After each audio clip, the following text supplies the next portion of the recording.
Live tayo ngayon. Dito kami sa The Royal Mandaya Hotel sa Luciano Street, corner Malmail Street. Dito ang venue namin ngayon. Dito tayo sa ika-4th edition namin na program ng Itanong Mo kay Chito Gabino. Ang ating panauhin ngayon at siya mag-explika kung topic namin, ipaliwanag din niya kung ano ang mga ipaliwanag niya sa aming program ngayon sa Itanong Mo kay Chito. Kung may panahon kayo mag-text, text kayo sa Itanong Mo kay Chito. Okay, Sir Chito, ikaw na magsalita, ikaw na magpaliwanag. Dito tayo ngayon sa Royal Mandaya Hotel. Okay. Meron ka na. Magandang umaga po sa inyong lahat. Medyo hindi ako nakasama nung last time, medyo nagkasakit tayo.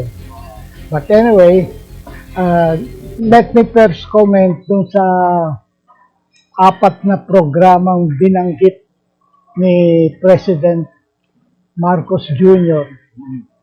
recently. Ito ay ang unang-una binanggit niya na kailangan daw magkaroon tayo ng National Feeding Program for mga school children. Pangalawa, magkaroon daw tayo ng Animal Dispersal Program sa bansa.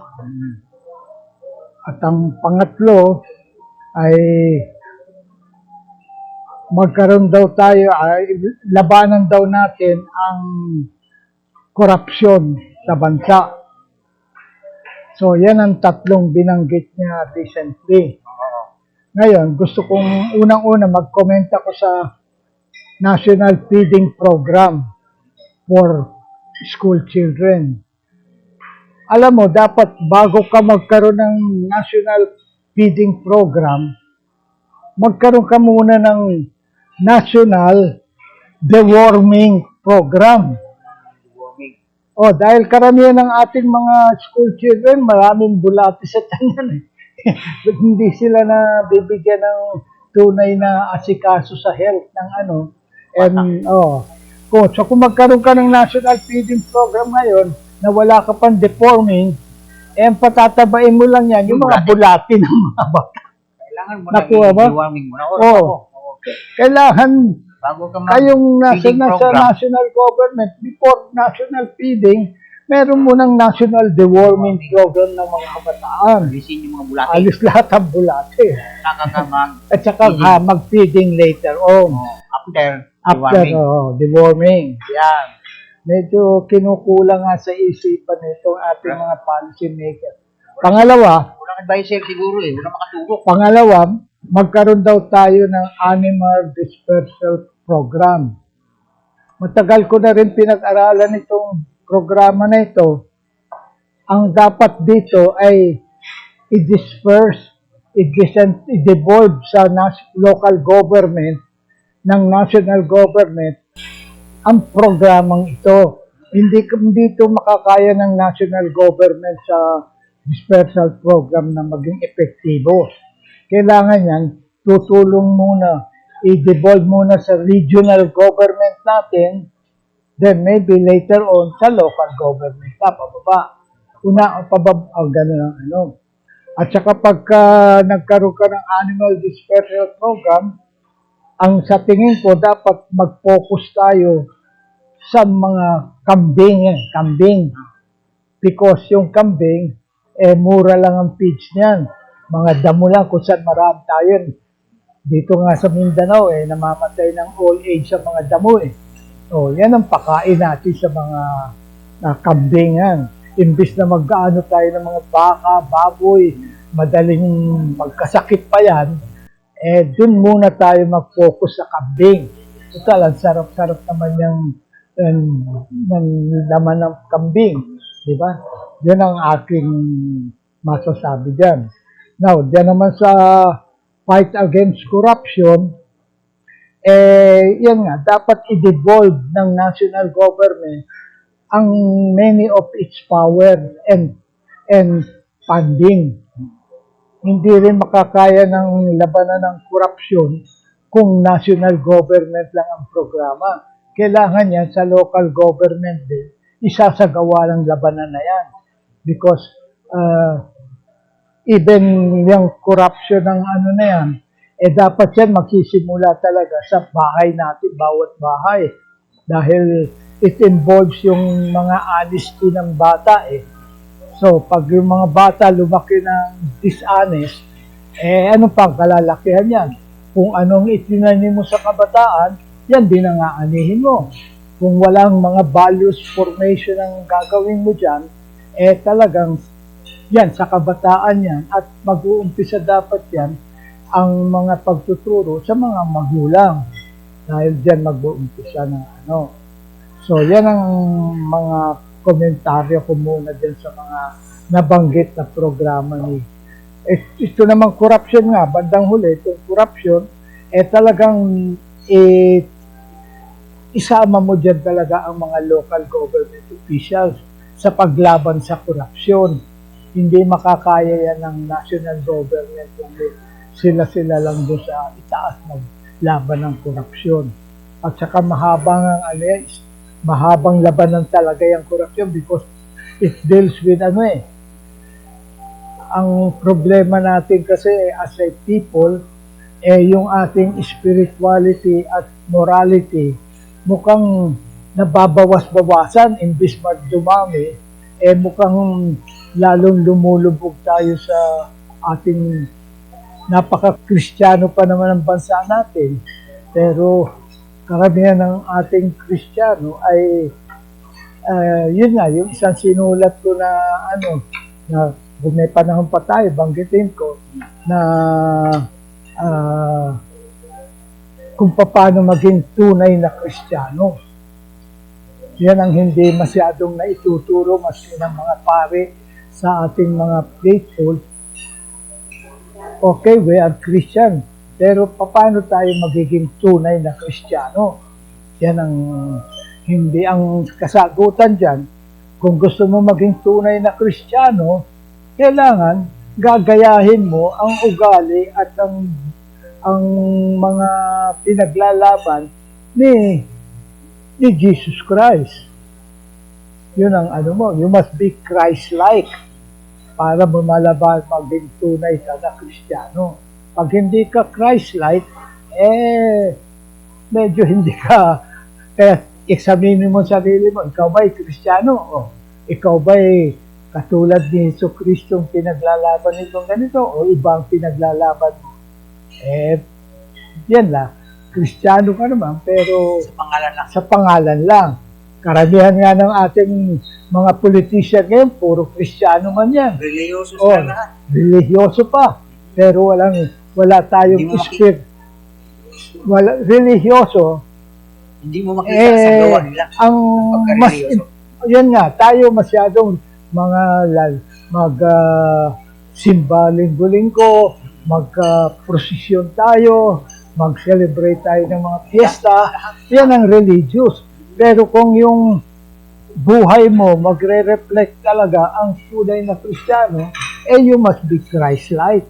Maghahawig ka sa ugali ng iyong model na si Jesus Christ. Dapat, sa ngayon, sir, yung good manners and right conduct, GMRC, ibalik na sa eskwelahan. Inalis yun eh. Hindi lang nga sa yung good manners and right conduct, dapat yan mag-uumpisa sa bahay. Inalis man sa wala sa bahay, wala din sa school. Kaya nga, dapat ibalik talaga yan. Ibalik yan. Yung good manners and right conduct. Pero tinanggal man yan ng DepEd doon. Tinanggal. Kung ano-ano na lang, nung araw kami dyan meron kami dyan, religious. Meron bago mag-start yung klase. At saka right, yan good manners and right conduct. Inalis yan, wala na. Kaya nagkalintik-lintik yung educational system natin, nagkalintik-lintik din ang mga values ng ating ng mga natawan. Kasi unang-una hindi rin naintindihan ng maraming politician natin na apat ang importanteng bagay na titignan ng isang taga-gobyerno kung tunay ba tayong demokratikong bansa. Unang-una, what kind of government do we have? Yung isa yan. Number 2, what kind of political system do we have? Oh, palpak din tayo dyan. Then, number 3, what kind of economic system do we have? Palpak din tayo dyan. Then, lastly, what kind of values do our people have? So, pag yan ang real estate of a nation, dapat yung 4 na yan maayos. Pero pag hindi maayos yung 4 na yan, katulad ngayon, wala talagang mangyari. Nung araw, next to Japan tayo sa development. Ngayon pangalawa pa rin tayo, pero sa ubus na. Naunahan na tayo ng Malaysia, Vietnam, at saka yung iba pang mga Asian country na pag-iwanan tayo sa development na ng ano. Kasi, yun yan, nagkagulo-gulo ang ating mga ang gobyerno. Ang gobyerno natin, yung tunay sana na good governance, na wala nang ano yun. So, yan ang mga bagay na dapat isipin nila. Yung mga pero advisor. ang isa rin gusto kong banggitin, itong ating medyo tinatawag kong unresponsive 1987 Constitution na ginawa ng mga elitist tita Cory noong araw, nung nag-revolution tayo. Tinanggal nila yung magandang Constitution ni Marcos, ipinalit itong 1987 na sila lang gumawa. Walang consultation niya, wala. Kaya ang daming kamalian itong ating 1987 Constitution. Kaya kung tatawagin ko yan, yan ang masasabi kong para hindi naman masyadong masakit sabihin, unresponsive 1987 Constitution.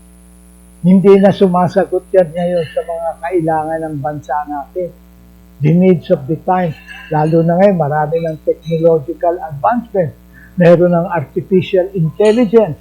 Dapat gumawa tayo ng isang constitution ngayon na maayos talaga. Yung honest to goodness through constitutional convention, mag-e-elect tayo ng mga delegado na sila ang gagawa ng constitution na bago natin.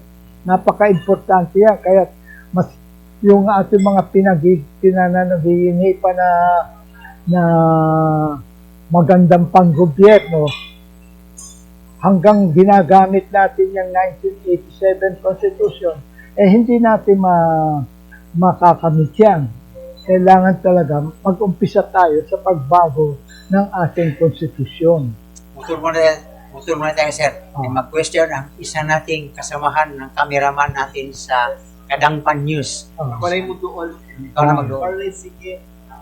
Hello sa tanan no, mayong buntag, and I would like to ask naman in relation to what you said sa gi-mention nimo about artificial intelligence, to be specific. But the question is, although technological advances had been made because paperless na ang lahat ng mga documents needed, but however, it will risk naman sa iba, sa ating mga kababayan, to be specific, the jobs, private and public, are at the risk. But of course, what can you say about the artificial intelligence, to be exact, na although it will be good, but it will harm for the communities in the rural areas naman? Well, halos lahat ng bagay na lalo na technological advancement, meron niyang benepisyo sa tao. Pero mag-iingat din tayo sapagkat pwede rin niyang makasama sa tao. So, kailangan babalansihin mo yan. Kaya, yung decision making mo ngayon dyan sa bagay na yan, kailangan balansihin mo ang tinatawag na idealism at ang realism. Yan ang pag-desisyon mong tanong, anong gagawin natin yan? Pag mag-desisyon tayo dyan, gamitin natin yung idealism kontra din sa realism. So, yan ang pag-approach natin. Sapagkat lahat ng bagay na na-create, lalo ng technology ngayon, mayroon niyang kabutihang maibibigay sa tao, meron din niyang kasamaang mabibigay sa tao pag mali ang paggamit. So, yan ang sagot ko sa'yo. Kailangan niyang babalansihin mo talaga ang paggamit niya para matamo mo yung... Katulad din yan ng baril. Oh, mayroong baril na pag hindi mo ginamit ng tama, makaka-murder ka. Pero sa giyera, kailangan gamitin mo naman yung baril, kung hindi, matatalo ka sa giyera. O, ganyan ang lahat. Kaya nga, ang tinatawag ngayon, kung titignan mo sa Biblia, pag medyo dagdagan natin meron niyang tinatawag na parable of the weeds. Dito sa mundo talaga, ang kasamaan at ang kabutihan ay nagsasama.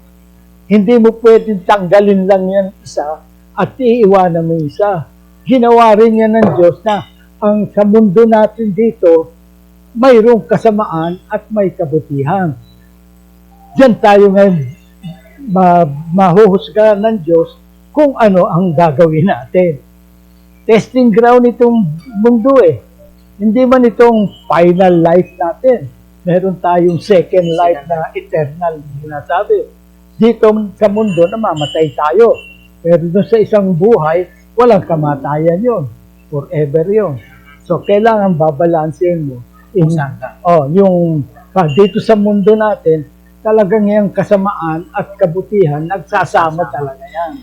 Katulad nga doon, pambasahin mo yung parable of the weeds, ayaw din pabunot ng Diyos yung weeds, isa-separate dun sa wheat.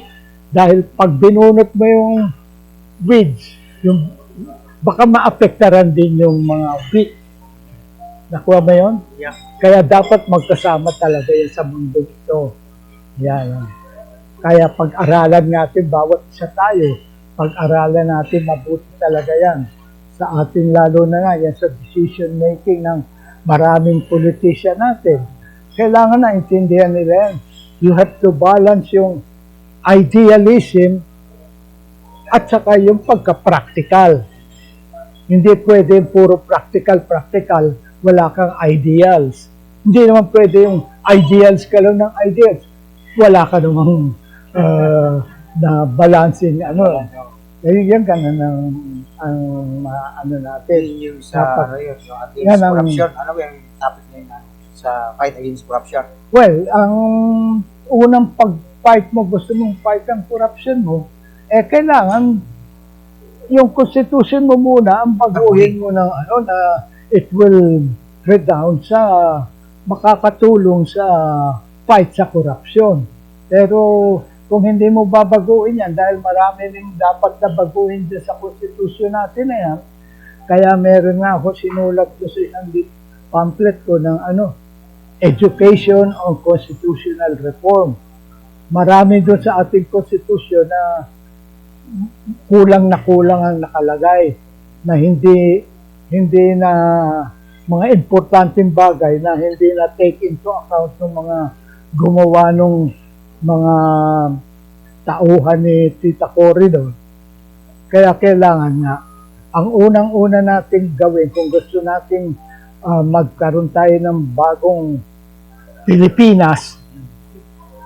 Bagong Pilipinas. Hindi ka magkakaroon ng bagong Pilipinas ni Marcos kung wala kang bagong Pilipino ang umpisa at bagong sistema. Kailangan talaga bagong Pilipinas. Pero ang mag-uumpisa yan, sabi nga nung yun ang aking pinaka-recent enlightenment.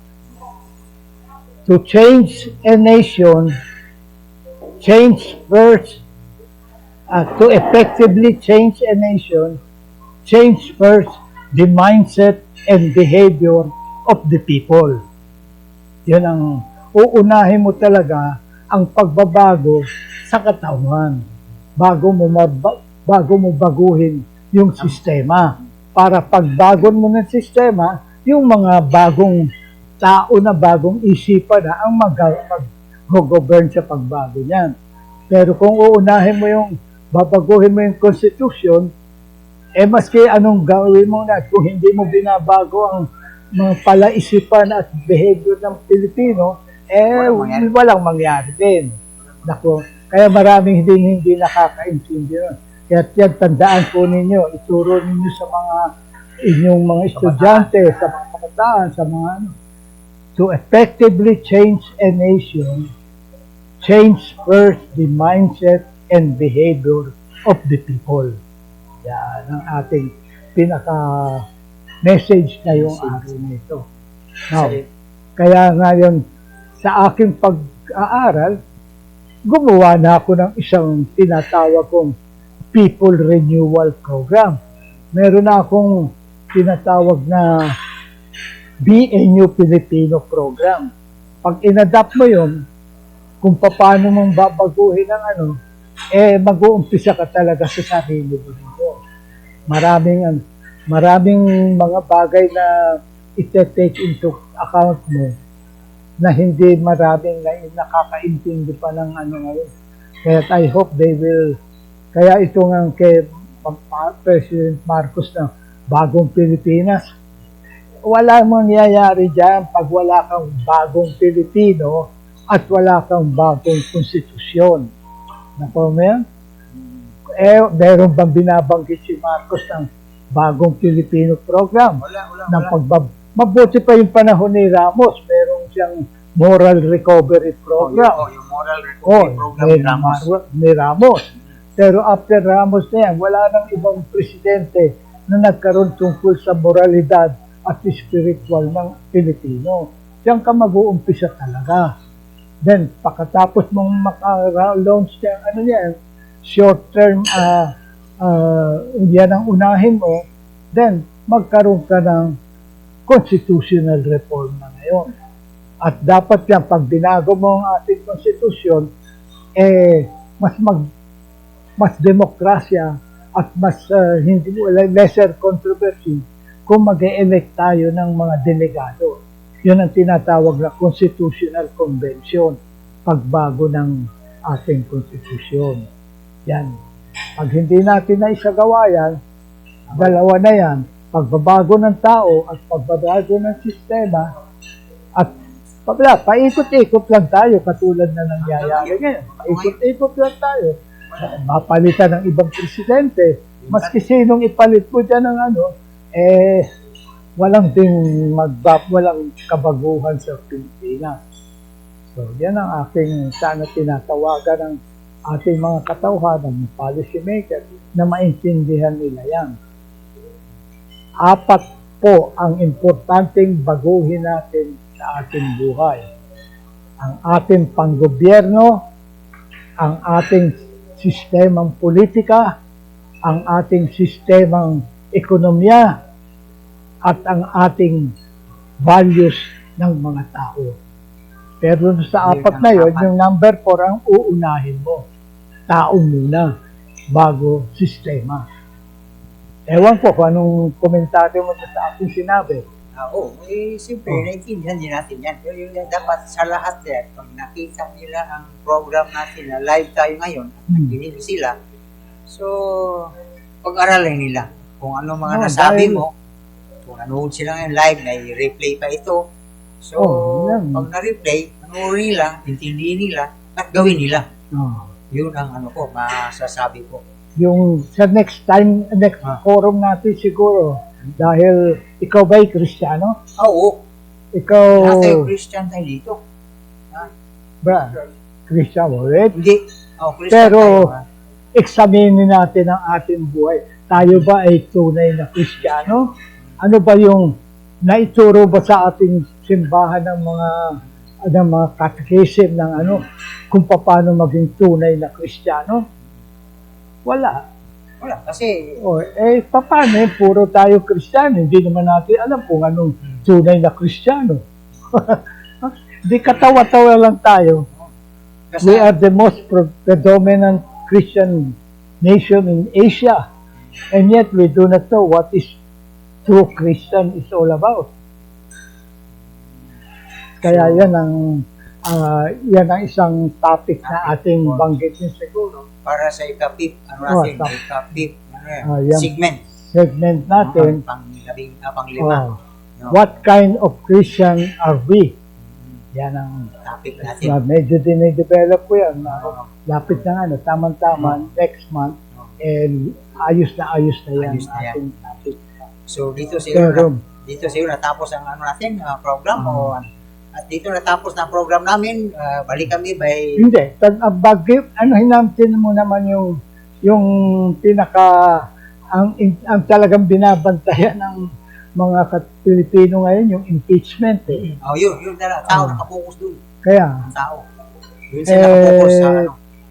sa Sa ating impeachment. mga taga-Davao, medyo nalulungkot tayo sa mga nangyayari, pero ang masasabi ko ipagdasal na lang natin si Vice President Sara that she will overcome yung kanyang hinaharap na mga impeachment na yan. Yun na lang aking ipagdasal punad na wala na tayong magagawa ng ano yan. At pinakamagandang maigagawa natin Ang maitulong kay Vice President President Sara Sara, ay ang pagdasal. ipagdasal na lang natin na ma-overcome niya lahat ng kanyang predicament. Yan na. Pero yata, dito nagtapos ang ating program ng itanong mo kay Chito. So baka by fifth segment namin, pang-5, by next month, matapos yung bagong na gawa mo na topic natin, May pagka-spiritual may naman yun. pagka-spiritual yun. So dito kami ngayon sa The Royal Mandaya Hotel, along Ponciano Reyes, corner Palmyra Street. Dito kami ngayon sa Royal Mandaya Hotel. At dito kami nag-almusal, masarap ang mga pagkain, affordable dito. At bantayan lang ninyo, next month, ika-5th edition ng Itanong Mo kay Chito. At dito nagtapos ang ating program. Ito si Tomas Canoy Abansilla Jr. at ang kasama ko si Architect Florencio Chito Gabino Jr. the third. No. Okay. Ikaw, panawagan mo. Ikaw, magano ka sa message mo. May God bless you all. Yan, and bless also our nation.